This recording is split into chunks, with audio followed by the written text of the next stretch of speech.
Hello बच्चों, आपका फिर से अपनी क्लास में स्वागत है। आपने पिछला वीडियो देखा, बहुत लाइक किए, बहुत कमेंट किए, बहुत अच्छे रिस्पांस आए उस पर। उसी सीरीज में हम आगे बढ़ रहे हैं। और जितने भी लोगों ने अपने वीडियो देखे हैं और जो भी रिस्पांस दिए हैं, मेरा एक ही आपसे रिक्वेस्ट है कि ये वीडियो प्लीज़ उन तक ज़रूर पहुँचाएं जिनको एक्चुअली 10th के मैटर की ज़रूरत है। कई बच्चे अपने ग्रामीण इलाकों में ऐसे हैं जिनको एक्चुअली ट्यूशन वगैरह की ज़रूरत होती है। तो मेरी रिक्वेस्ट रहेगी कि ये अपने जितने भी 10th की हम पूरी सीरीज डालेंगे, पूरा कोर्स अपने यहाँ पे कराएंगे अपने चैनल पे। तो अपने चैनल पे उन बच्चों को ज़रूर जोड़ें, क्योंकि आजकल गवर्नमेंट ने हर घर में मोबाइल तो पहुँचा ही दिया है। तो कम से कम वो बच्चे अपने पूरा मैटर 10th का यहाँ से तैयार कर सकें। एज ए ट्यूशन उनको फ्री ऑफ कॉस्ट ये सब कुछ मिल जाए। तो मेरी आपसे ये रिक्वेस्ट है कि आप ये काम जरूर करें कि जिनको एक्चुअली ज़रूरत है उन बच्चों तक ये वीडियो ज़रूर पहुंचाएं, उन तक ये वीडियो ज़रूर शेयर करें। अब अपन चलते हैं, उसी सीरीज़ को आगे बढ़ाते हैं। पिछला वीडियो अपना काफ़ी छोटा था, 36 से 40 मिनट का होगा आई थिंक। तो अब उसी वीडियो को आगे बढ़ाते हुए अपन संख्याओं का पूरा नॉलेज ले लिया था हमने। संख्याओं का नॉलेज लेते लेते अब हम चैप्टर की ओर मूव करेंगे कि हमारा जो भी चैप्टर है, वास्तविक संख्या नाम से हमारा चैप्टर है, 10th का फर्स्ट चैप्टर है। उस चैप्टर में अब क्या है क्या नहीं है वो हम देखने वाले हैं। और आपने पिछले वीडियो का ब्रीफ तो लगा ही लिया होगा। आपको अच्छे से याद होगा कि हमने संख्या का एक चार्ट बनाया था, पूरा संख्या चार्ट बनाया था हमने। संख्या चार्ट में संख्याओं का प्राकृत संख्या, पूर्ण संख्या, पूर्णांक संख्या, उसके बाद में परिमेय, अपरिमेय, ये सब हमने देखा था। और फिर हमने एलसीएम और एचसीएफ को थोड़ा अच्छे से समझा था कि एलसीएम क्या है, एचसीएफ क्या है। और उसके बाद में कुछ विभाज्यता के नियम हम देख रहे थे। वहां पे आके हमारी क्लास थोड़ी एंड हो गई थी। हमने 10 तक विभाज्यता के नियम देखने थे, लेकिन हमने 6 तक ही देखे थे। आपको थोड़ा सा वापस याद दिला देता हूं मैं। हमने जो स्टार्ट किया था,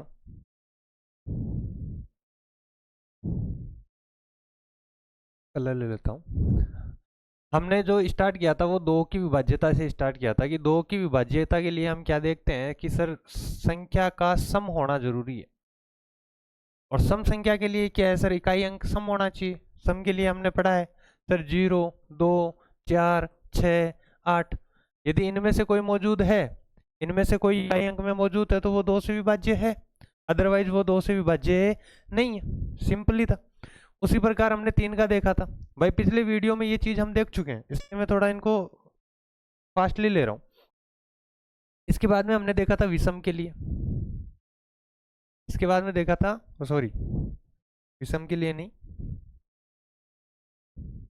3 से विभाज्यता के लिए। 3 से विभाज्यता के लिए कोई भी जो डिजिट होती थी, 3, 3, 2, 1, ऐसे हमने डिजिट ली थी कि हम इनका एडिशन करें, हम इनको ऐड करें। तो ऐड करने के बाद में जो हमें वापस प्राप्त हो रहा है, जैसे 3, 3, 6, 6, 2, 8, 8, 1, 9।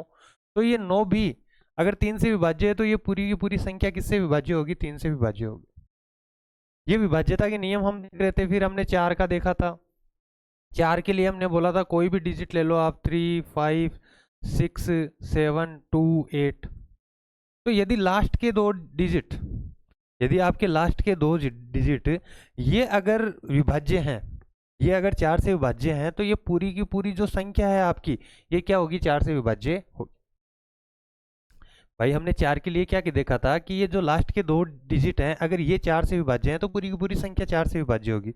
उसके बाद में हमने 5 का देखा था कि 5 के लिए सर जो इकाई अंक है उसमें आपके 0 और 5 का होना आवश्यक है। यदि 0 और 5 अवेलेबल है इकाई अंक में, कहाँ पे, इकाई अंक में, जैसे मैं एग्जाम्पल के तौर पे एक संख्या ले लूँ 3, 2, 5, 6, 0, ये एक संख्या है।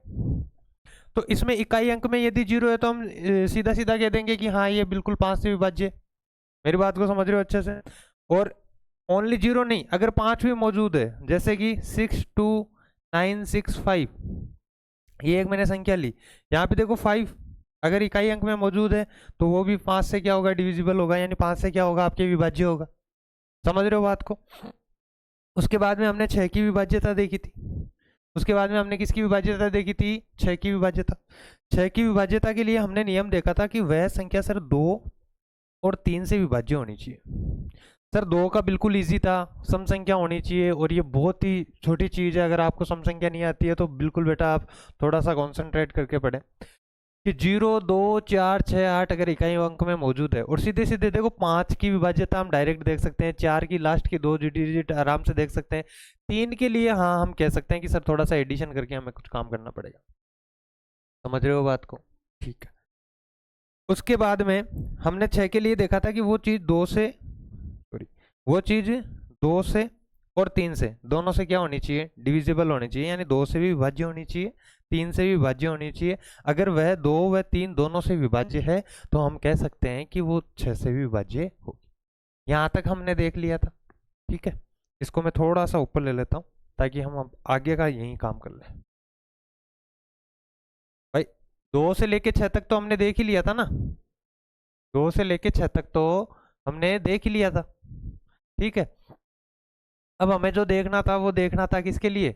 7 के लिए। वहां पे हमारा थोड़ा सा ये,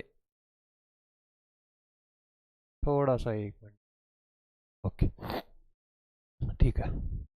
अब हमें जो देखना है आगे वो 7 के लिए देखना है कि सर 7 के लिए क्या नियम। 7 के लिए थोड़ा सा देखो सोचने लायक है, थोड़ा सा टिपिकल मान सकते हो, लेकिन सर छोटी संख्या में तो हम भाग दे के दे सकते हैं, लेकिन बड़ी संख्या में ये बहुत ज़्यादा हेल्प करते हैं। बड़ी संख्या में जैसे मैंने एक संख्या ले ली 1637, एक संख्या ले ली मैंने, मेरे को देखना है ये 7 से डिविजिबल है या, अगर मेरे को ये चीज़ देखनी है कि ये 7 से डिविजिबल है या नहीं है, तो मैं क्या करूँगा, इसका इकाई अंक उठाऊंगा और उसका कर दूंगा डबल। डबल 7 का डबल कितना होता है सर? 14 होता है। और उस 14 को, इस 7 को छोड़ दूंगा, 7 से मेरा कोई लेना देना नहीं है। 7 का मैंने क्या किया, सीधा डबल किया, और इस 163 से उसको क्या कर दूंगा, माइनस कर दूंगा। माइनस करोगे तो देखो सिंपल माइनस करा करो आप। यहाँ पे आएंगे 9, यहाँ पे आएंगे 4, यहाँ पे आएगा 1। मेरी बात को समझ रहे हो क्या? अब यहाँ तो आप डायरेक्ट करके देख लो भाई, इस 149 में 7 का भाग जा रहा है कि नहीं जा रहा, तब तो इस पूरी संख्या में 7 का भाग जाएगा, अदरवाइज इस पूरी संख्या में भी 7 का भाग नहीं जाएगा। मेरी बात को समझ पा रहे हो क्या? 7 का भाग देखने के लिए हम क्या करते हैं भाई, 7 का भाग देखने के लिए जो इकाई अंक में मौजूद होता है उसका डबल करते हैं, और उस संख्या में से क्या करते हैं, माइनस करते हैं। 149 और देखना है तो सर 9 का डबल करके माइनस कर दो। सर माइनस में वैल्यू जा रही है, कोई दिक्कत नहीं है, माइनस में भी भाई भाग तो जाता ही है, माइनस को भूल जाओ। और नहीं जा रहा है तो नहीं जा रहा है, ऐसा नहीं है सर इसमें तो जा ही नहीं रहा है, हाँ तो नहीं जाएगा तो नहीं जाएगा भाई, ये संख्या 7 से डिविजिबल नहीं है। मेरी बात को समझ रहे हो? 7 से डिविजिबल संख्या कौन सी होगी? जैसे देखो एक छोटा सा उदाहरण और देता हूं, ये, अब मेरे को इसका देखना है तो मैं क्या करूंगा, इस 3 को उठाऊंगा, इसका डबल करूंगा, 3 का डबल कहाँ आ जाएगा, 6 यहाँ पे, और 34 में से 6 जाएंगे तो सर 28 बचेंगे। और इतना तो आप सबको पता है कि 28 7 की टेबल में आता है, यानी 7 से क्या है, विभाज्य है। तो यानी ये संख्या 7 से विभाज्य है। जरूरी नहीं है भाई ये संख्या 7 से विभाज्य हो, यही तो समझा रहा हूँ मैं आपको। 7 से विभाज्यता के लिए चेक क्या करना है हमें, कि उसका डबल करके सर माइनस करना है। अगर माइनस करने पे अगर वो 7 से विभाज्य हो रही है तो 7 से विभाज्य है, नहीं तो नहीं है। समझ गए बात को? उसी तरह 8 का और देख लेते, 8 का यहाँ देख लेते हैं भाई थोड़ा सा। 8 के लिए क्या है, देखो 4 के लिए याद करो क्या था, लास्ट के 2 डिजिट थे क्या? 4 के लिए लास्ट के 2 डिजिट थे ना, वैसे 8 के लिए हैं लास्ट के 3 डिजिट।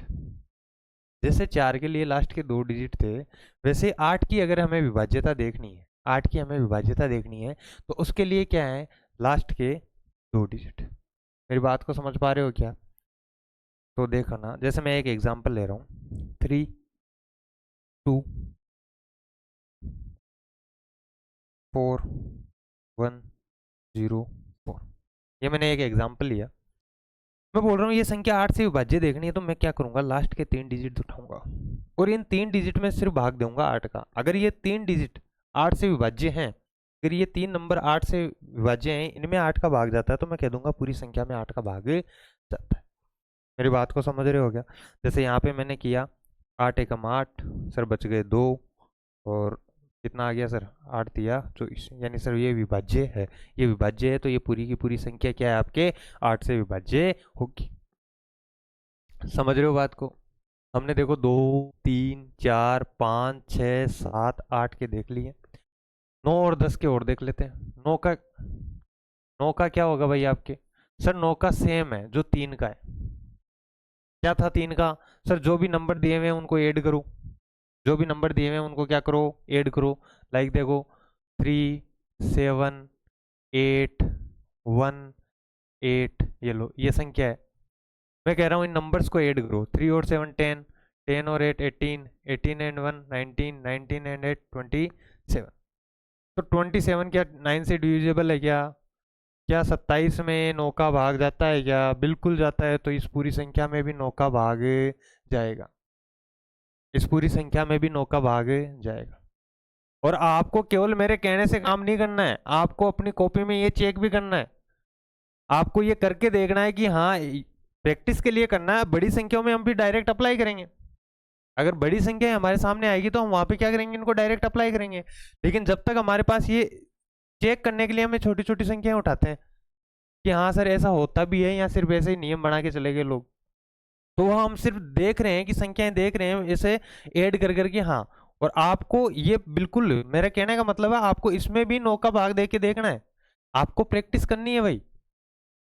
मैथ प्रैक्टिस से ही बनती है, कैलकुलेशन आपकी प्रैक्टिस से ही शार्प होगी। जब तक आप खुद अपने पेन और कॉपी लेके नहीं बैठोगे, जब तक आप खुद प्रैक्टिस नहीं करोगे, कैलकुलेशन शार्प नहीं होगी। आपको ये चीज़ें छोटी लग सकती है, लेकिन जब भी कैलकुलेशन में हम फंसते हैं तब ये चीज़ें बहुत ज़्यादा काम आती है। और मैथ में कैलकुलेशन का कितना रोल है आई थिंक आप सब जानते हो। लास्ट बचा है हमारा 10। बहुत इजी चीज़ है 10। तो क्या है भाई 10? सर सीधी सी बात है, लास्ट में जीरो होना चाहिए इकाई अंक में। इकाई अंक में क्या होना चाहिए? जीरो। अगर इकाई अंक में जीरो है तो भैया आप 10 से विभाज्य हो, अदरवाइज आप 10 से विभाज्य। सीधी सी कहानी है 10 की। तो 10 की तो एकदम इजी कहानी है कि लास्ट में जीरो है तो भैया अपन तेरे हैं, अदरवाइज तू जाने तेरा काम जाने।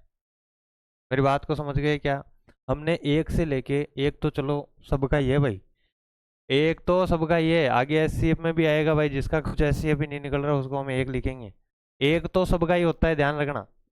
तो एक से तो सभी डिविजिबल हैं, जो दुनिया में जितनी संख्याएं बनी है वो सारी डिविजिबल हैं एक से। तो छोटी क्लासों में पढ़ते भी आओ, तस्मक गुणांक, तस्मक योगात्मक गुणांक, ये सब ठीक है।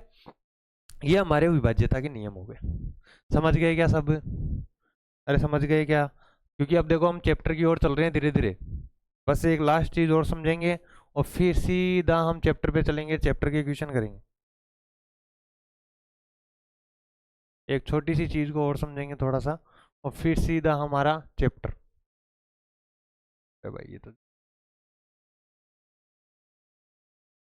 छोटी सी चीज और क्या समझेंगे, देखो आपने आज तक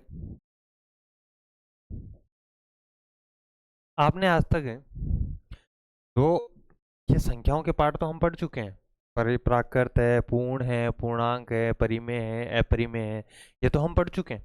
इसके अलावा इन्हीं संख्याओं को और भी विस्तृत किया गया है कि कहाँ पे कौन सी संख्या, क्या कोई संख्या क्या क्वालिटी रखती है, कोई संख्या क्या क्वालिटी रखती है। इसके आधार पर इनको थोड़ा सा और डिस्क्राइब किया गया है और समझाया गया है, अच्छे से गहराइयों में किया गया है। उनमें एक नाम तो आपने सुना होगा, भाज्य। एक नाम आपने क्या सुना होगा? भाज्य। एक नाम सुना होगा अभाज्य। एक नाम आपने सुना होगा अभाज्य। सुना क्या भाई? जानते भी होंगे, और नहीं जानते हैं तो देखो आज जानेंगे। भाज्य संख्याएं क्या होती है भाई? सीधी सी बात है, जो विभाजित हो जाए। भाई विभाजित होने का मतलब एक ही चीज है हमारे, तो शेष फल जीरो आ जाना चाहिए भाग देने पे।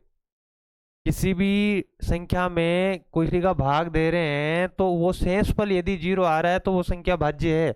और यदि शेष फल जीरो नहीं आ रहा है तो हम उसको भाज्य नहीं कहेंगे। वो संख्या क्या नहीं है? भाज्य संख्या नहीं। तो क्या है? सिर्फ अभाज्य। क्या है? अभाज्य। जैसे भाज्य के तो उदाहरण बहुत हैं भाई। 8 है, 8 में आप 2 का भाग दे सकते हो। 10 है, ठीक है, 12 है। अभाज्य क्या है? अभाज्य बहुत कम संख्या है। अभाज्य संख्या स्टार्ट होती है आपके 2 से, 2 के बाद में 3, 5, 7, 11, 13, 17, ये बहुत सारी संख्याएं हैं ऐसी। ये संख्याएं क्या कहती है कि भैया हमें कोई डिविजिबल नहीं कर सकता। आप बोल रहे थे ना सर एक तो कर सकता है, भाई एक तो कर सकता है तो सबको करेगा। वो तो इन मैंने वही कंडीशन बोल दी थी, तो एक तो सबका है। ये वो संख्याएं हैं जिन्हें सिर्फ या तो ये खुद डिविजिबल होगी, यानी इस दो में या तो सिर्फ दो का भाग जाएगा या फिर किसका जाएगा, एक का तो सब में ही जाता है, एक को तो आप भूल ही जाओ। उसके अलावा ये वो संख्या है जिनमें इनमें सिर्फ खुद का भाग जाएगा, दो में दो का, तीन में तीन का, पांच में पांच का, और किसी का भाग दे लो, आपको ये सेंसफुल जीरो लाके नहीं देगा। मेरी बात को समझ रहे हो? तो ये कौन सी संख्याएं हैं? अभाज्य संख्याएं। कौन सी संख्याएं? ये अभाज्य संख्या है।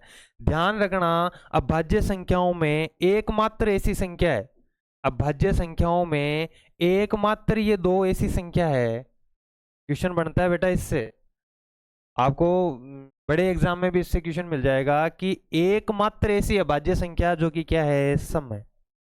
बाकी आप कहीं पे भी अभाज्य संख्याओं को लेके चले जाओ, सम संख्या आपको नहीं मिलेगी। एकमात्र ऐसी अभाज्य संख्या जो कि क्या है, आपके सम संख्या है। एकमात्र ऐसी अभाज्य संख्या जो कि आपकी क्या है, सम संख्या है, वो कौन होती है? दो। तो इससे देखो एक दो क्वेश्चन बनते हैं बेटा यहाँ पे थोड़े से। भाई क्वेश्चन क्या है, अगर आपको नॉलेज है तो आप क्वेश्चन कर सकते हो। जैसे यहाँ पे एक क्वेश्चन बनता है, भाई सबसे छोटी अभाज्य संख्या, सबसे छोटी अभाज्य संख्या, सबसे छोटी अभाज्य संख्या। तो सबसे छोटी अभाज्य संख्या क्या होगी? दो, ऑब्वियसली। लेकिन यहाँ पे वो थोड़ा सा एक वर्ड और डाल देता है और बच्चे फिर भी दो कराते हैं। वो यहाँ पे बोल दे सबसे छोटी विषम, सबसे छोटी विषम अभाज्य संख्या, सबसे छोटी विषम अभाज्य संख्या, तब आपका आंसर दो नहीं होगा। अगर आप दो करके आते हो तो फिर आप वहां पे क्या हो, गलत। तब आपका आंसर क्या होगा सर? हमारा आंसर होगा तीन। सबसे छोटी विषम अभाज्य संख्या क्या है हमारे? तीन। मेरी बात को समझ रहे हो क्या? ये बहुत छोटी छोटी चीजें हैं लेकिन ये माइनर मिस्टेक करती है। टेंथ में तो ऐसा सीन है बेटा, टेंथ में तो हमारे ऑप्शनल क्वेश्चन आते हैं आजकल 10-11, उनमें एक ऑप्शन गलत हुआ और एक नंबर गया सीधा। भाई थ्योरेटिकल क्वेश्चन में हमने एक लाइन भी गलत लिख दी तो क्या पता एग्जामिनर का वहां ध्यान गया कि नहीं गया, हमें नहीं पता। हमारे वहां पे बाई चांस नंबर आ जाए, हमारे कर्म चौके करे हुए हैं तो आ जाए भाई। समझ रहे हो मेरी बात को? तो लेकिन ऑप्शनल क्वेश्चन में ऐसा कुछ है ही नहीं, एमसीक्यूज आते हैं उनमें तो ऐसा कोई ऑप्शन ही नहीं है हमारे पास। मेरी बात को समझ पा रहे हो? वहां तो आपने गलत टिक गया, सीधा एक नंबर कैंसिल आपका। समझ रहे हो ना बात को? तो हमें इन छोटी छोटी चीजों का ध्यान रखना है। ये आपके चैप्टर चालू हो चुका है, ऐसे समझ लो। अब आपके चैप्टर में एक बहुत अच्छा वर्ड आ रहा है, बहुत यूनिक वर्ड आ रहा है, और वो आपको ध्यान में रखना है। क्या वर्ड आ रहा है भाई? आपके वर्ड आ रहा है सह अभाज्य। ये क्या है भाई, नया माजरा? सह अभाज्य। ये तो भाज्य है, ये अभाज्य है, और ये है सह अभाज्य। ये क्या है सर? ये आपने इससे पहले बहुत कम सुनी होगी या नहीं पढ़ी होगी, ये आपके टेंथ में आई है नहीं। ये क्या है?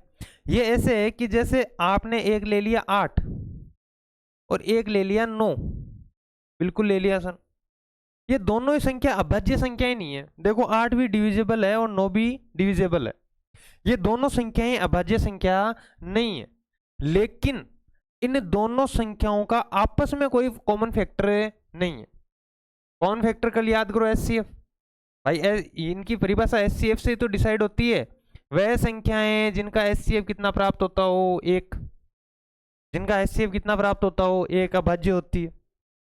तो इनका कॉमन फैक्टर तो कितना आएगा? इनका एचसीएफ कितना आएगा? एक आएगा। इनका एचसीएफ कितना आएगा? एक आएगा। वह संख्याएं जो अभाज्य संख्याएं तो नहीं है, वह संख्याएं जो अभाज्य संख्या तो नहीं है। भाई 8 और 9 अभाज्य संख्या नहीं है। समझ रहे हो ना कि 8 में देखो आप 2 का भाग जा रहा है, 4 का भाग जा रहा है, 9 में 3 का भाग जा रहा है, तो ये अभाज्य संख्याएं तो नहीं है, ये दोनों अभाज्य संख्याएं तो नहीं है। लेकिन इनका जो कॉमन फैक्टर है, जैसे 8 की अगर आप फैक्टर करते हो तो क्या आता है सर? 2 की पावर 3, यानी 2 इंटू 2 इंटू 2, यही आता है। और अगर आप 9 के फैक्टर करते हो तो क्या आता है सर? 3 की पावर 2, 3 मल्टीप्लाई बाई 3। तो इनमें देखो कुछ कॉमन फैक्टर दिख रहा है क्या आपको? कॉमन फैक्टर केवल क्या है इनका? 1। कॉमन फैक्टर केवल क्या है इनका? 1। मेरी बात को समझ रहे हो क्या? तो इनका अगर कॉमन फैक्टर 1 है, यानी ऐसी संख्याएं जो अभाज्य तो नहीं है, भाज्य संख्याएं हैं, लेकिन उनका कॉमन फैक्टर 1 है, वो होती है सहभाज्य। और भाई साहब अब की बार तो ऐसा क्वेश्चन देखा, अब की बार 10th के बोर्ड में हमने, कि उसने बोल दिया जैसे अभाज्य संख्या को इंग्लिश में बोला जाता है प्राइम नंबर। क्या बोला जाता है, प्राइम नंबर। और उसने जो क्वेश्चन दिया वो बोला सह प्राइम, मतलब इंग्लिश और हिंदी सब मिक्स कर दी भाई उसने। सह प्राइम नंबर बताओ, ये लो। तो सह प्राइम नंबर यानी को प्राइम बोलते हैं इनको इंग्लिश में, को प्राइम। इनको क्या बोलते हैं, सहभाज्य को प्राइम नंबर बोलते हैं। समझ रहे हो क्या बात को? तो हमें ये ध्यान रखना है कि ये सहभाज्य एक नया वर्ड आया यार, इससे हमारे क्वेश्चन होने हैं भाई, इससे हमारे क्या होने हैं, क्वेश्चन होने हैं। ये हमारे पूरा बेसिक था, चैप्टर का पूरा बेसिक हमने तैयार कर लिया है। अब हम पूरे चैप्टर के क्वेश्चंस पर चल रहे हैं। देखो बेटा, मैथ में हमेशा ध्यान रखना, मैथ में आप डायरेक्ट क्वेश्चन को अप्रोच कर रहे हो, डायरेक्ट अगर क्वेश्चन पे जा रहे हो तो आप बहुत बड़ी गलती कर रहे हो।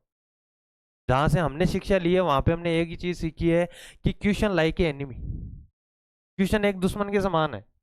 और वहां दुश्मन के सामने अगर आप बिना तैयारी के जा रहे हो ना, तो भैया धूल खा के ही आओगे। अपने मारवाड़े में जैसे कहते हैं, धूल खा रहा हो बज बताऊं। क्योंकि जब तक हमारे ये हथियार हैं, ये जो हमने बेसिक तैयार किया है, ये हमारे हथियार हैं। और जब तक ये हथियार हम तैयार नहीं करेंगे, हम डायरेक्ट क्वेश्चन से नहीं लड़ सकते। अब हमारा ये मैटर तैयार होने के बाद में हम आराम से क्वेश्चन पे अप्रोच कर सकते हैं, जैसा चाहे क्वेश्चन आ जाए। बस ये बेसिक हमारा पूरा क्लियर होना चाहिए।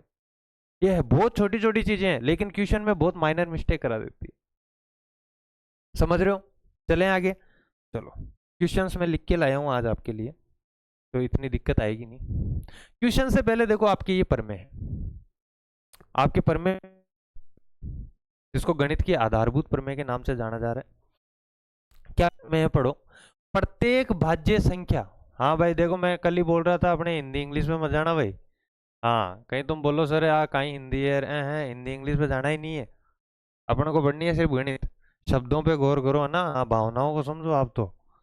प्रत्येक भाज्य संख्या को, यानी जितनी भी भाज्य संख्याएं हैं, जितनी भी भाज्य संख्याएं हैं, प्रत्येक भाज्य संख्या को अभाज्य संख्या के एक गुणनफल के रूप में व्यक्त किया जा सकता है। क्या कहना चाह रहा है कि ये अपना जैसे 8 है, ये एक सर भाज्य संख्या है। बिल्कुल है सर, 8 क्या है, एक भाज्य संख्या। इसको अभाज्य संख्याओं के गुणनफल के रूप में, बिल्कुल सर 8वीं क्लास में यही तो काम करते थे। इसको अभाज्य संख्याओं के गुणनफल, देखो दो अभाज्य होती है क्या, अरे इसको मैं 4 गुणा 2 भी लिख सकता था, 4 गुणा 2 भी लिख सकता था। लेकिन ये क्या बोल रहा है, इसको अभाज्य गुणनफलों के रूप में व्यक्त किया जा सकता है। ओके, आगे। तथा यह गुणनखंड, ये जो आपने गुणनखंडन किया है, ये जो इसका खंडन किया है, इसके टुकड़े टुकड़े किए हैं आपने बेरहमी से, जो इसके टुकड़े किए हैं 8 के, तथा यह गुणनखंडन अभाज्य गुणनखंडों के आने वाले क्रम के बिना अद्वितीय होता है। इस वर्ड को नोट करना भाई, ये क्रम के बिना बहुत इंपॉर्टेंट वर्ड है, क्रम के बिना। समझना क्या बोलना चाह रहा है कि जैसे ये 8 का हमने गुणनखंडन किया, तो ऐसा गुणनखंडन, ऐसा गुणनखंडन आपको किसी और संख्या का नहीं मिल सकता। ये क्या है, अद्वितीय है। अद्वितीय क्या होता है भाई, जिसके जैसा कोई दूसरा नहीं है। अद्वितीय, द्वितीय चीज बनी नहीं है इसकी, अद्वितीय। समझ गए मेरी बात?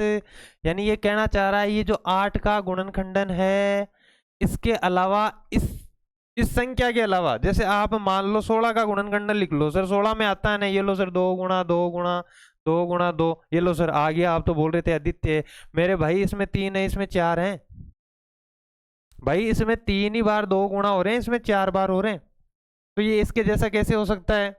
तो सर इसमें 3 भी तो है ना। अरे भाई मैंने कहा इसकी हाइट 5 है, मैं तो कह रहा हूं इस 5, जिसकी हाइट 5 है वैसा कोई नहीं है। इसको नेचुरल मत ले लेना सर, 5 हाइट के तो बहुत है। मेरे कहने का मतलब समझो कि मैं कह रहा हूं इसमें केवल 3 बार ही 2 मल्टीप्लाई हो रहे हैं, केवल 3 बार, इसके अलावा इसके पास कुछ ही नहीं है। और ऐसा किसी भी संख्या का दूसरा कोई गुणनखंडन नहीं हो सकता। ये अपने आप में क्या है, अद्वितीय है, बिना क्रम के। ये क्रम का बहुत इंपॉर्टेंट है, ये क्रम इसी चीज के लिए यूज हुआ है कि आप ये क्रम क्रम बोल दो सर, ये देखो ये वाला क्रम तो इसमें भी आ रहा है, और भी कई संख्याएं जिनमें 2 इंटू 2 इंटू 2 आ जाएगा। बिल्कुल भाई क्रम आ जाएगा, लेकिन क्रम के अलावा ये जो ये है ना, ये चीज, ये केवल 3, कि भाई 16 को बोल सकते हो क्या कि तू केवल 3 लेके बैठ जा, नहीं बैठेगा, ये इसके खिलाफ है। समझ रहे हो मेरी बात को? तो ये प्रमेय भी हमें याद रखनी। कई बार क्या होता है, वो छोटे क्वेश्चन, 1 नंबर के क्वेश्चन में आपको डायरेक्ट बोल देगा गणित की आधारभूत प्रमेय लिखो। प्रमेय हमें रटनी नहीं है। देखो ये मैथ की लैंग्वेज है, समझने में और पढ़ने में बहुत टिपिकल लगती है। इसको हमारे हिसाब से हमें देखना है और मैनेज करना है कि ये कहना चाहता है जितनी भी भाज्य संख्याएं हैं भाई, जितनी भी भाज्य संख्याएं हैं उन्हें अभाज्य संख्या के गुणनफल के रूप में लिखा जा सकता है।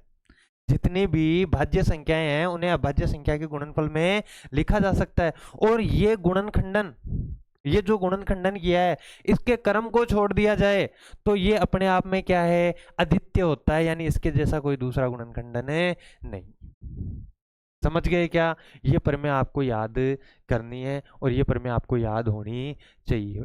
ये प्रमेय बहुत जरूरी है, ध्यान रखना। समझ गए क्या? बिल्कुल। ये प्रमेय काम आएगी जगह जगह। अभी अभी जो भी क्वेश्चन करेंगे इसके जस्ट बाद में हम क्वेश्चन पे चल रहे हैं, उस क्वेश्चन में इस प्रमेय को ध्यान रखना है हमें। इस प्रमेय की ये जो अद्वितीय का नियम है कि ये अद्वितीय होता है, ये वर्ड बहुत जरूरी है कि हाँ भाई इसके जैसा कोई दूसरा नहीं है। समझ रहे हो क्या? ठीक है, अब चलते हैं देखो आगे नेक्स्ट पेज पे। समझ गए ये सब? देखो हमने नेक्स्ट पीछे वाली स्लाइड में पूरा देखो विभाज्यता के नियम पढ़ लिए थे, भाज्य अभाज्य और सहभाज्य आपको समझा दिया था। ये छोटे से कंसेप्ट थे, थोड़े से बस गहराइयों से पढ़ने होते हैं। इनमें कोई ऐसा स्पेशल नहीं है कि हाँ सर यहाँ पे कोई रॉकेट साइंस लग गई, नहीं, बस थोड़ा सा गहराइयों में जाके इनको समझना होता है। उसके बाद में हमने देख ली गणित की आधारभूत प्रमेय क्या थी। सर प्रत्येक भाज्य संख्या को अभाज्य संख्या के गुणनफल के रूप में लिखा जा सकता है तथा ये गुणनखंडन बिना क्रम के अद्वितीय होता है। समझ रहे हो क्या? ठीक है, अब चलते हैं आगे। ये लो भैया अपना आ गया एग्जाम्पल नंबर 1। ये हमारे पास एग्जाम्पल नंबर 1 आ गया। मैंने थोड़ा सा टाइम बचा लिया भाई आपके, कि थोड़े से पिछली क्लास में भी कुछ क्वेश्चंस नहीं हुए थे, तो क्वेश्चंस पहले लिख लेते हैं ताकि हमारा टाइम थोड़ा सा बच जाए। क्या लिखा हुआ है एग्जाम्पल नंबर 1? संख्याओं 4 की घात n। भाई 4 की घात n के रूप में जो भी संख्याएं हैं उस पर विचार कीजिए, जहां n एक प्राकृत संख्या है। ये देखो बेटा, मैंने कहा था ना, जब तक आपको संख्याओं का नॉलेज नहीं है, कहाँ पे वो प्राकृत यूज करेगा, कहाँ पे वो पूर्ण यूज करेगा, तो वो आपको ने अगर नहीं भी देखी है तो पिछले वीडियो में जाके जरूर देखना। हमें इन संख्याओं का पूरा नॉलेज होना जरूरी है। यदि हमें संख्याओं का नॉलेज नहीं है, हम क्वेश्चन नहीं कर पाएंगे भाई। मैं साफ साफ बोल रहा हूँ, यदि हमें संख्याओं का नॉलेज नहीं है, हमसे क्वेश्चन नहीं होंगे। समझ रहे हो? तो आप पिछले चैप्टर में जाके या पिछले वीडियो में जाके आप बिल्कुल ये संख्याएं क्लियर करके आना भाई, कि मैंने अच्छे से एक एक संख्या को डिस्क्राइब किया है, बिल्कुल समझाया है, तो आप आराम से देख के आना। तो क्या बोल रहा है, 4 की घात n पर विचार कीजिए, जहां n एक प्राकृत संख्या है। n क्या है? एक प्राकृत संख्या है। और जांच कीजिए कि क्या n का कोई ऐसा मान है जिसके लिए 4 की घात n शून्य पर समाप्त होगी। ये देखो, हमें क्वेश्चन पकड़ने होते हैं की पॉइंट, और फिर हमें हमारे बेसिक को जोड़ना होता है माथे में। क्या अपना माथा ना पूरा एकदम ये भाई, हाँ कहीं कहीं आप पढ़ी और अठप कहीं अपन इस्तेमाल करना। समझ रहे होगी? तो यहाँ पे क्या बोल रहा है, n एक प्राकृत संख्या है और शून्य पर अगर ये समाप्त होगी, तो याद करो शून्य पे समाप्त होने के लिए क्या चाहिए होता था रे? याद करो हमारे विभाज्यता के नियम। विभाज्यता के नियम याद है क्या? सर यदि कोई संख्या शून्य पे समाप्त हो रही है तो वो सर 10 से और 5 से विभाज्य होगी।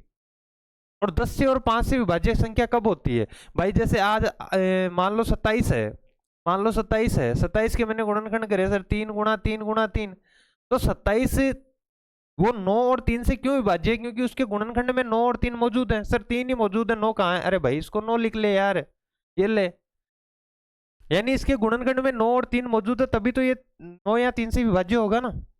यानी अगर आप ये बोल रहा है कि ये 0 पे समाप्त होनी चाहिए, ये क्या बोल रहा है, ये 0 पे समाप्त होनी चाहिए, ये चीज 0 पे समाप्त होनी चाहिए, तो 0 पे समाप्त होने के लिए हमारे क्या चाहिए सर? ये तो या तो 5 से विभाज्य होगी या 10 से, या तो ये 5 से विभाज्य होगी या 10 से होगी। तो सर 5 से और 10 से विभाज्यता के लिए हम क्या करें?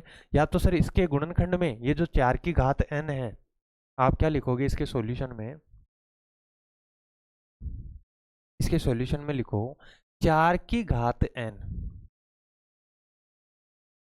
शून्य पर समाप्त होगी, शून्य पर समाप्त होगी। कब होगी? यदि यदि 4 की घात n के 4 की घात n के गुणनखंड में 4 की घात n के गुणनखंड में यदि इनको गुणनखंड किया जाए तो उसमें 5 मौजूद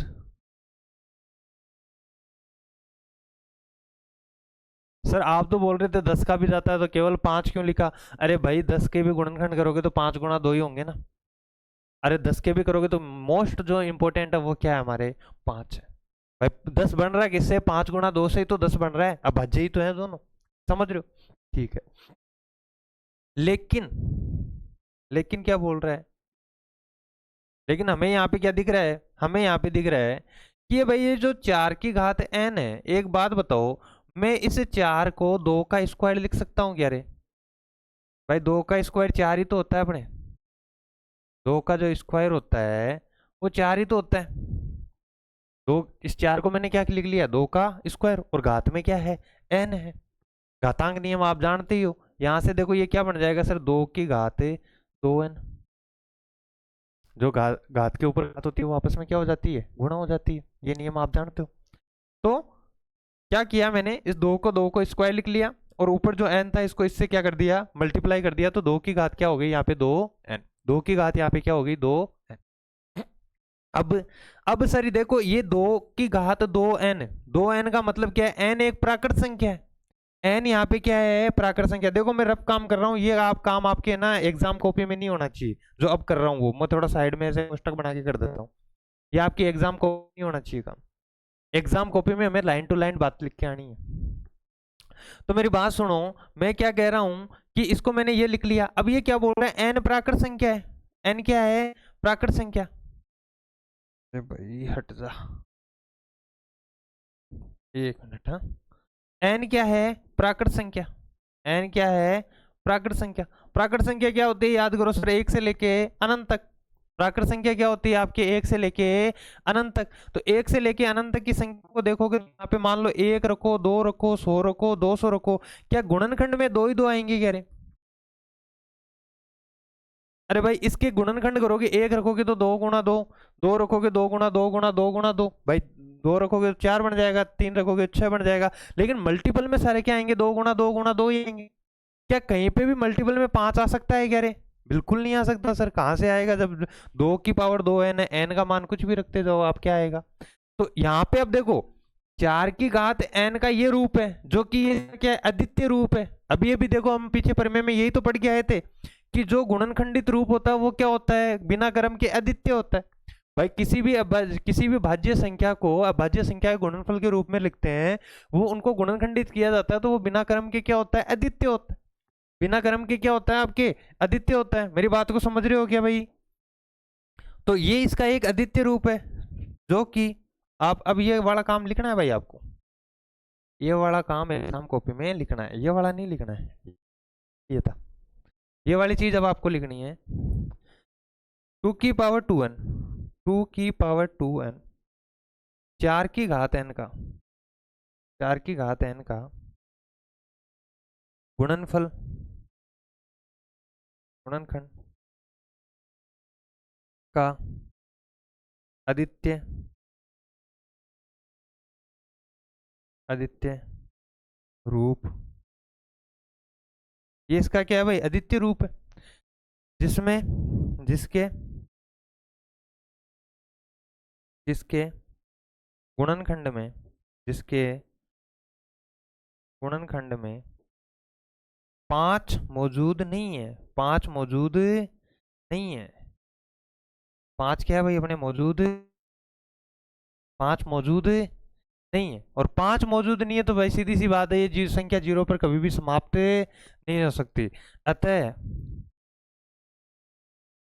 4 की घात n कभी भी, हाँ भाई, तो इस जन्म में तो होगा नहीं, अगले जन्म में हम देखेंगे, कभी भी शून्य पे समाप्त शून्य पर समाप्त शून्य पर समाप्त नहीं होगी, शून्य पर समाप्त। ये लो भाई, इसका स्क्रीनशॉट ले लो ताकि आप आराम से इसको वापस से उतार सको। ठीक है, ये सा आपको काम करके आना वहाँ पे एग्जाम में। बहुत छोटा क्वेश्चन आता है, परमे के ऊपर आएगा तो बहुत छोटा क्वेश्चन आएगा। बाकी आपकी किताब में और भी लैंग्वेज दी हुई है इसकी। किताब की लैंग्वेज पढ़ना थोड़ा सा टिपिकल होता है बेटा, वो क्योंकि बुक की लैंग्वेज है, एक प्रोफेसर की लैंग्वेज है। हम आपको पता है गाँव के चोर हैं, हमें कहाँ से समझ में आए भाई। तो अपने तो ये जो इसकी इजी लैंग्वेज है, इसमें आप आंसर दे के आओगे, आपके बिल्कुल पूरे में से पूरे नंबर आएंगे, कहीं नंबर कटने के चांस आपके। आप ये केवल मेरे दिमाग से नहीं करना है, आपने इस क्वेश्चन को समझ लिया, क्वेश्चन की लैंग्वेज समझ ली। अब जितना एफर्ट आप खुद इस क्वेश्चन में डाल सकते हो आपको डालना चाहिए भाई। जरूरी नहीं है कि हाँ सर ने यहाँ पे ये भाई ये आदित्य ऐसे लिखा है तो मैं भी इसी क्रम में आदित्य लिखूंगा, नहीं। आपको बस ये चीज समझा के आनी है। और ये चीज समझा के आने का ये मतलब नहीं है भाई आपने मारवाड़ी चिपे होते बाबी गुन करनी है, समझा के पूरी हिंदी में ही आनी है और वो ये एक सब्जेक्ट की लैंग्वेज में ही आनी है। ठीक है, लेकिन तरीके से समझा के आनी है। हमें केवल ये बात समझनी है कि 4 की घात n को हमने 2 के स्क्वायर की घात n लिख ली, जिसको हम 2 की घात 2n लिख सकते हैं। और 2 की घात 2n को आप कितना भी विस्तृत कर लो, उसके मल्टीपल में हमेशा क्या आएंगे, 2 आएंगे, यानी 5 मौजूद नहीं होगा। जबकि शून्य पे समाप्त होने के लिए 5 की मौजूदगी जरूरी है, अतः ये वाली संख्या कभी भी शून्य पे समाप्त नहीं होगी। समझ गए? ठीक है, अगले क्वेश्चन पे चलते हैं। अगला क्वेश्चन ये रहा, बहुत इजी क्वेश्चन, बिल्कुल आराम से एचसीएफ और एलसीएम समझे थे हमने। देखो एचसीएफ और एलसीएम हमने वहां पे समझे थे, यहाँ पे हमें इनके निकालने अभाज्य गुणनखंड विधि से, हालांकि हम छोटी क्लास में निकाल चुके हैं, फिर भी यहाँ पे देखो ये क्वेश्चन है आपके। सोचो 10th की बुक में आपके ये क्वेश्चन है कि इनके एलसीएम और एचसीएफ ज्ञात करो। इनके एलसीएम और एचसीएफ ज्ञात करने के लिए आपके 10th की बुक में क्वेश्चन दिया हुआ है, तो इतना ईजी तो नहीं है। देखते हैं, ये क्वेश्चन दिया है, इसके आगे इसका एक कोई सिद्धांत है, इसलिए इसने पहले ये क्वेश्चन डाल दिया कि भाई यहाँ बच्चों को देख लें 8वीं क्लास की चीजें याद है कि नहीं है। बिल्कुल सिंपल क्वेश्चन है, संख्याओं 6 और 20 के अभाज्य गुणनखंड विधि से एचसीएफ और एलसीएम याद करो। अब देखो वापस वो चीज कर रहा हूँ जो रफ की है, आपको एग्जाम कॉपी में वो चीज नहीं करनी है, कान खोल के सुन ले। अभाज्य गुणनखंड याद करो, हम कैसे करते थे भाई, सर ये ऐसे 6 लेते थे, ऐसे चौकड़ियां बनाते थे सर हम तो, और सर सबसे छोटी संख्या 2 उठाते थे, 2 का भाग दिया सर 3 बार गया, फिर 3 का भाग दिया 1 बार गया। ये एग्जाम कॉपी में काम नहीं करना है भाई, मैं पहले ही बोल रहा हूँ, ये 10th क्लास में बैठे हो आप। ठीक है, एग्जाम कॉपी में क्या करना है सर अभी बताएंगे। यानी मैंने 6 के अभाज्य गुणनखंड इस विधि से किए भाई, ऐसे कर लिए मैंने, हमने तो ये सीखा है, छोटी क्लास में ये सिखाया था सर गुरुजी ने। फिर 2 का यहाँ पे दिया तो सर 10, फिर 2 का यहाँ पे दिया तो 5, फिर यहाँ पे 5 का दिया तो 1। ये हमारा काम हो गया भाई, हमने इसके क्या कर लिया, अभाज्य गुणनखंड कर लिए। समझ रहे हो क्या? ये हमने क्या कर लिया, इसके अभाज्य गुणनखंड कर लिए। ठीक है भाई, थोड़ा सा इधर आ जा, क्योंकि तू रब का काम है, ये रब का काम है तो हमने इसको थोड़ा सा साइड में कर दी। तो सर एग्जाम में क्या करना है, एग्जाम में ये करना है,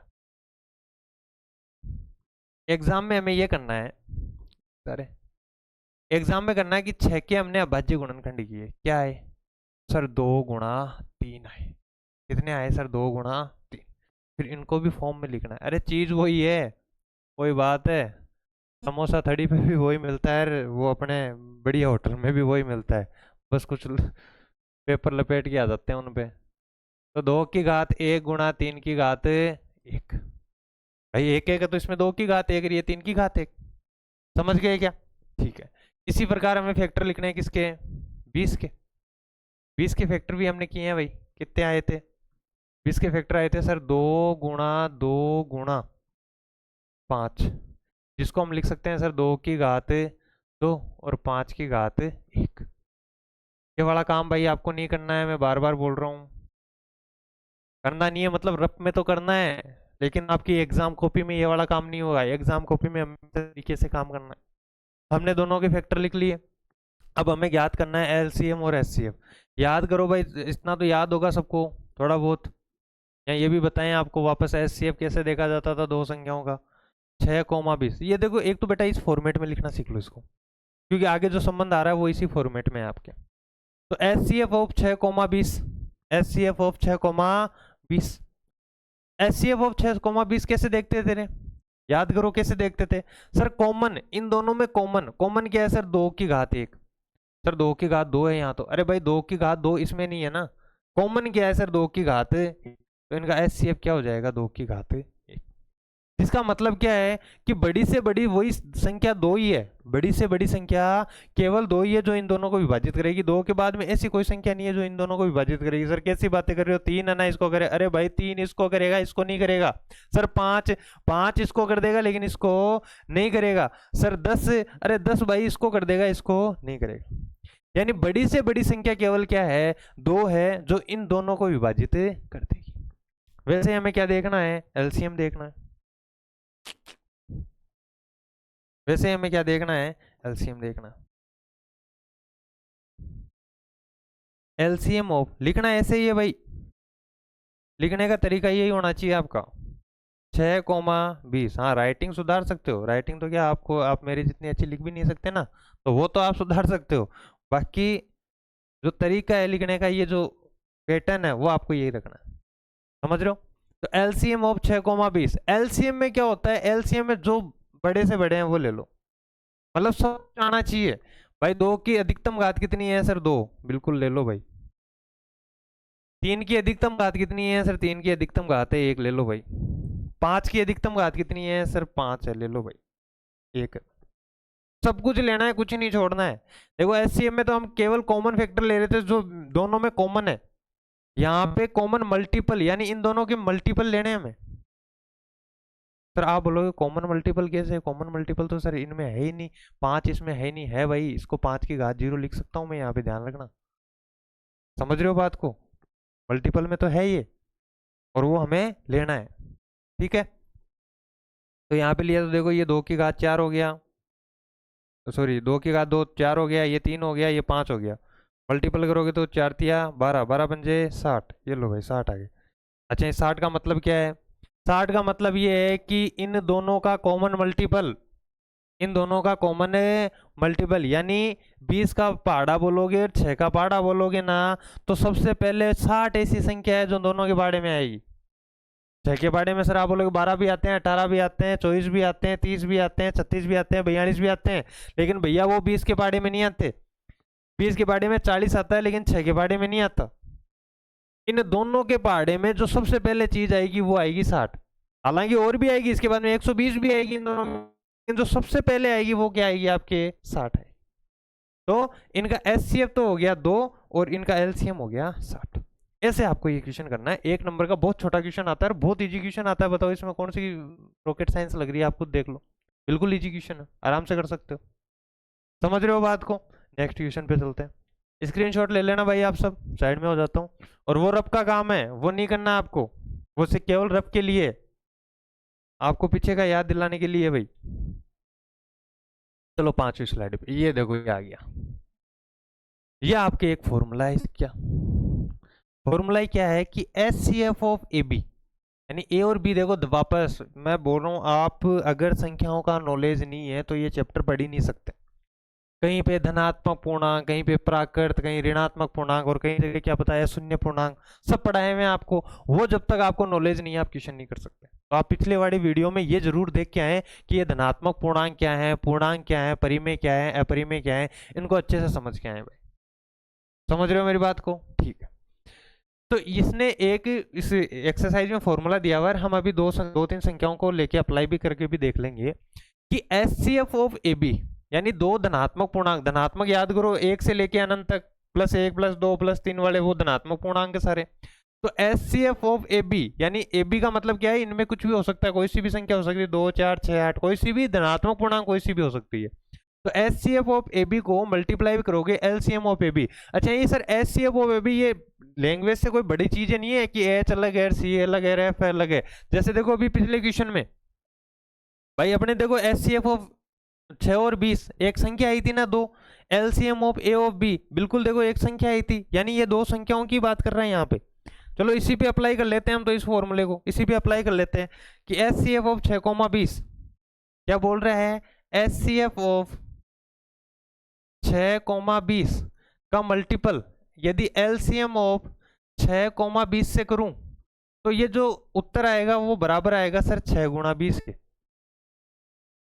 कि LCM of AB multiply LCM of AB multiply by LCM of AB, SCF of AB multiply by LCM of AB is equal to A into B, A multiply by B।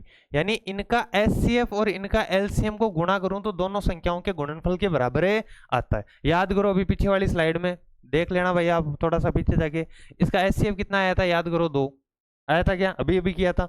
और इसका LCM कितना आया था याद करो, 60 आया था क्या। और ये 6 गुणा 20, देखो देखिए बराबर आ रहा है क्या सर, ये तो 120 आ रहा है, और ये वाला सर 6 दूनी 12, ये लो ये भी 120 आ रहा है, बराबर आ रहा है क्या, हाँ या ना, क्या कहना चाहता है। और ये क्वेश्चन है भाई, बिल्कुल ध्यान रखना आपको, SCF of AB multiply by LCM of AB बराबर होता है किसके, A इंटू बी के। SCF of AB multiply by LCM of AB बराबर होता है किसके, A इंटू बी के। यदि SCF दो संख्याओं के SCF को, जैसे कि इसका 2 आया, एक डिजिट ही आएगी भाई, SCF निकालोगे तो एक सिंगल डिजिट आएगी, ऐसे नहीं है कि सर ये 6 किधर जा रहा है, ये 20 किधर जा रहा है, ये 6, ये नहीं है, ये एक डिजिट निकल के आएगी। LCM ऑफ AB भी एक डिजिट निकल के आएगी। उन LCM और SCF का मल्टीपल उन दोनों संख्याओं के मल्टीपल के बराबर होगा। ऐसे क्वेश्चन आएंगे आपके कि इनमें से भाई, ये एक तरीके से देखो, मैं इस पूरी चीज को x लिखूं, इस पूरी चीज को y लिखूं, और ये आपके क्या है, a गुणा b। तो इस पूरे समीकरण में देखो कितनी अज्ञात राशियां हैं, 4 अज्ञात राशियां हैं, 1 2 3 और 4। यदि किन्हीं भी 3 का मान हमें देखा तो हम चौथी हम आराम से निकाल सकते हैं। 4 अज्ञात राशियों में से यदि 3 का हमें मान दे देगा तो चौथी हम आराम से निकाल सकते हैं। अभी देखो इसके जस्ट आगे इस पे क्वेश्चन है, ये फॉर्मूला आपको याद रखना है भाई, बिल्कुल अपनी कॉपी में एक भी एकदम ऐसे सजावट करके लिख लेना, याद होना चाहिए। कभी कभी ऑप्शनल क्वेश्चन में डायरेक्ट ये फॉर्मूला पूछ लेते हैं, ऑप्शनल क्वेश्चन में डायरेक्ट ये फॉर्मूला पूछ लिया जाता है कि LCM ऑफ AB और SCF ऑफ AB, यानी किन्हीं दो धनात्मक पूर्णांकों के SCF और LCM में क्या संबंध है, किन्हीं दो धनात्मक पूर्णांकों के LCM और SCF में, LCM और SCF में क्या संबंध है। तो ध्यान रखना कि उनके LCM और SCF का गुणनफल उन दोनों संख्याओं के गुणनफल के बराबर होता है। समझ रहे हो क्या, ठीक है, ये समझ गए। अब इस पे क्वेश्चन करते हैं आगे, चलो ये आ गया। अभाज्य गुणनखंड विधि द्वारा 96 और 404 का, देखो मेरी बात को ध्यान से सुनना, उसने ऐसे नहीं है डायरेक्ट फॉर्मूला पढ़ के आए हैं हम फॉर्मूला अप्लाई कर देंगे, नहीं, उसने देखो क्या बोला है, अभाज्य गुणनखंड विधि द्वारा। ये वाला जो काम करना है हमें कैसे करना है, अभाज्य गुणनखंड विधि द्वारा करना है। का SCF ज्ञात करिए और फिर इनका LCM। यहाँ पे देखो LCM के लिए उसने बिल्कुल नहीं बोला है कि अभाज्य गुणनखंड विधि से ज्ञात करो, ये तो बोल रहा है SCF अभाज्य गुणनखंड विधि से ज्ञात करो और फिर मेरे को LCM बता दो। यानी क्या कहना चाह रहा है कि इन दोनों का जो SCF है वो तो आप अभाज्य गुणनखंड विधि से ज्ञात कर लो, लेकिन जब इनके LCM की बात आएगी तो वो LCM आपको जब ज्ञात करना है वो किससे ज्ञात करना है, आप उस फॉर्मूले से ज्ञात कर सकते हो। तो देखो इसका सॉल्यूशन करते हैं, देखना बात को, सॉल्यूशन करेंगे तो वही है, देखो थोड़ा सा रफ काम कर लेना, बार बार बोल रहा हूँ ये एग्जाम में काम बिल्कुल नहीं करना है, ये केवल आपकी सुविधा के लिए कि आप आसानी से इनके फैक्टर कर सकें। 2 का देंगे कितनी बार जाएगा सर, 48 बार जाएगा, फिर 2 का देंगे सर 24 बार जाएगा, फिर 2 का देंगे सर 12 बार जाएगा, 2 का देंगे 6 बार जाएगा, 2 का देंगे 3 बार जाएगा, 3 का देंगे 1 बार जाएगा। और मेरे पे बिल्कुल भरोसा नहीं करना है भाई, ये आपको खुद को करके देखने हैं, या आपको खुद को जब तक ऐसे नहीं है कि हाँ सर कर रहे हैं 48 आ गए, 24 आ गए, 12 आ गए, 6 आ गए, 3 आ गए, नहीं, आपको खुद को भाग करके देखने। एग्जाम में आपके सामने स्क्रीन नहीं चलेगी, एग्जाम में आपके सामने आपको अपना हाथ होगा और उससे करने हैं भाई। वैसे हम किसका करेंगे, 404 का करेंगे। 404 में सबसे पहले देखो किसका जाएगा सर, 2 का जाएगा, कितना आ जाएगा 202, कितना आ जाएगा, फिर सर वापस 2 का जाएगा, कितना आ जाएगा सर 101, कितना आ जाएगा 101। अब देखो यहाँ काम आती है वो इसकी जो मैंने आपको बताई थी। अब आपको पता है यहाँ 2 का नहीं जा रहा, 3 का देखने के लिए सर दोनों को जोड़ा 2 ही हो रहे हैं, 3 का भी नहीं जाएगा, 4 का तो पॉसिबल ही नहीं है, 5 का भी पॉसिबल नहीं है, 6 का भी पॉसिबल नहीं है भाई, 2 का ही नहीं जा रहा तो 6 का कहाँ से जाएगा। 7 के लिए सर 1 का डबल किया, कितने हुए 2, 10 में से 2 गए 8 आगे, नहीं जा रहा सर, 7 का भी नहीं जा रहा। तो फिर उसके बाद में 7 का नहीं जा रहा तो सर 8 का करके देख लो, 8 के में सर 3 डिजिट चाहिए, तीनों में भी नहीं जा रहा। 9 का सर जोड़ चाहिए, वो भी नहीं जा रहा। 10 का नहीं जाएगा, 11 का भी नहीं जाएगा, यानी सर 1 से लेके 9 तक तो नहीं जा रहा। तो 9 तक नहीं जा रहा ना बेटा, तो आपको फिर डायरेक्ट जाना है अभाज्य संख्याओं पे। कहाँ पे जाना है आपको? अभाज्य, यानी 13 का जा रहा है क्या, 17 का जा रहा है क्या, 19 का जा रहा है क्या, ये काम आती है। देख लो यहाँ पे आके अटक गए। लेकिन इस पे याद रखना, इसमें सिर्फ 101 का जाएगा। किसका जाएगा? ये एक अभाज्य संख्या है। ये क्या है? एक अभाज्य संख्या। ठीक है, आप खुद करके देखना भाई इन चीजों को। तो मैं 96 के अगर मल्टीपल लिखूं, तो 96 के मल्टीपल क्या होंगे मेरे? सर 2 2 कितनी बार है रे भाई? 1 2 3 4 5, 2 2 2, हाँ 3।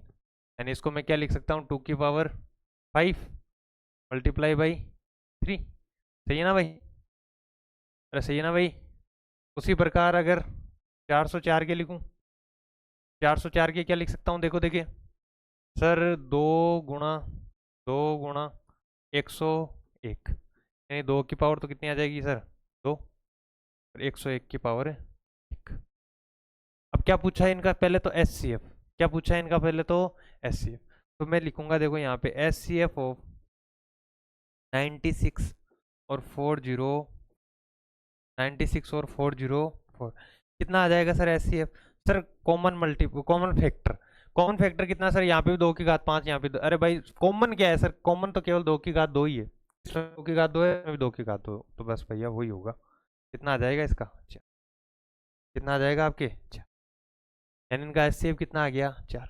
अब क्या पूछ रहा है? एलसीएम। एलसीएम के लिए अब हमारा वो फॉर्मूला हम अप्लाई कर सकते हैं। क्या फॉर्मूला था हमारा? कि sir S C F of A comma B multiply by LCM of A comma B बराबर होगा ए गुणा बी। यहाँ पे इसके लिए, इसके फॉर्मूले के लिए अप्लाई करूं तो sir S C F of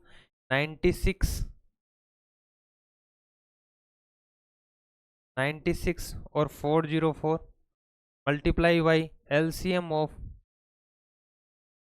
अरे भैया क्या हो रहा है तेरे? एलसीएम ऑफ 96 404, ये बराबर होगा किसके सर? 96 मल्टीप्लाई 404।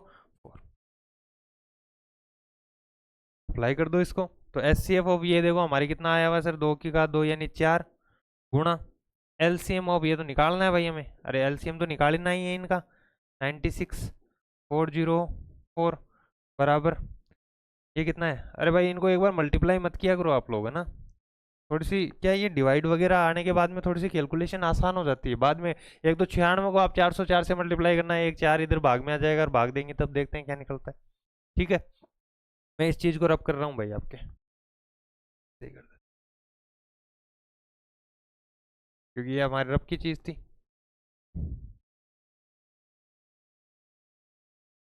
तो यहाँ पे देखो, ये 4 इधर मल्टीपल में, ये पक्षांतरण के नियम तो आई थिंक आपको आते होंगे। 4 मल्टीपल में तो इधर किस में जाएगा भाई? डिवाइड में। 4 इधर गुणा में तो इधर किस में जाएगा? भाग में। तो हमारे देखो एलसीएम ऑफ 96404 बराबर क्या आ जाएगा सर? 96 मल्टीप्लाई बाई 404, और डिवाइड में आ जाएगा 4। देखो 4 कट रहे हैं क्या? देखो काटने नहीं है, ये वाला काम कभी मत करना भाई एग्जाम में, कि आप देखो ये ऐसे ऐसे इसको काट रहे हो। ये काम एग्जाम में कभी भी कॉपी में मत करके आना। ये काम बहुत गलत काम होता है, एग्जामिनर का दिमाग घूम जाता है इससे। वो कॉपी एक भद्दी सी कॉपी लगने लगती है भाई आपको। बस हाँ, अपने मन में आपको पता है ना कि हाँ ये कट रहा है, बस आगे स्टेप में लिख दो उस चीज को। ये 96 गुणा हो जाएगा, 4 की टेबल से काटो भाई इसको, 101। सही है। अब देखो ये 101 तो आराम से गुणा कर लो इसको। 101 से इसको गुणा करोगे तो देखो 690 कितना आ जाएगा? 9 और 96, 9696 आ जाएगा। ये आप गुणा खुद करके देखना भाई। ये मेरे दिमाग से गुणा कर रहा हूँ, वो मेरे काम आएगा, आपके नहीं आएगा। ये गुणा भाग जितने भी नॉर्मली ये गुणा वगैरह आते हैं वो आपको खुद के करने हैं। यहाँ पे आपको कंसेप्ट सीखने हैं सिर्फ, बाकी जितनी भी कैलकुलेशन आ रही है वो आपको खुद को करनी है। आंसर्स आपको मिल रहे हैं, मैं अपने दिमाग से गुणा कर रहा हूँ, जल्दी कम कुछ भी हो सकता है, बट आपको खुद को ये गुणा भाग जरूर करके देखना है कि ये 4 की टेबल से एक्चुअली कट रहा है कि नहीं कट रहा है, या सर ऐसे बावड़े बना के चले गए। ये 101 96 से गुणा होकर 96 96 आ रहा है कि नहीं आ रहा है? ये गुणा भाग तो आपको ही करने हैं। जब तक गुणा भाग खुद नहीं करोगे, देखो कैलकुलेशन आपकी शार्प नहीं होगी। कैलकुलेशन यदि आपको मजबूत करनी है तो ये गुणा भाग आपको खुद को करना पड़ेगा। ठीक है, ये एग्जाम्पल नंबर 3 हो गया। आगे बढ़ते हैं, स्क्रीनशॉट ले लेना भाई।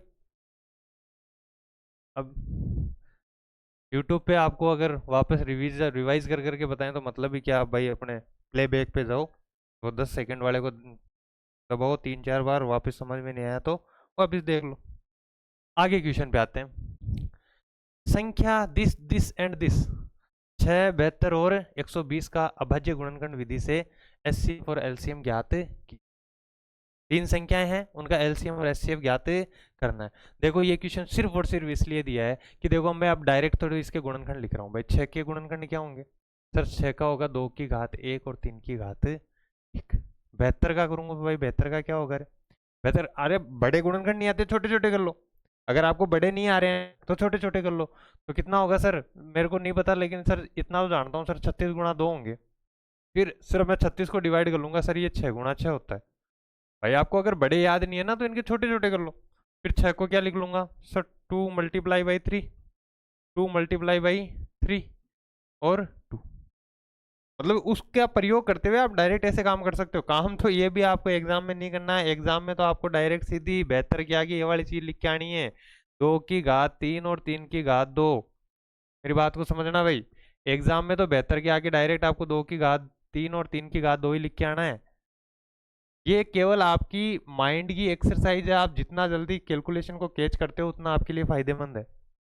तो कितना आया हमारे सर? 2 की घात 3 और 3 की घात 2। समझ गए?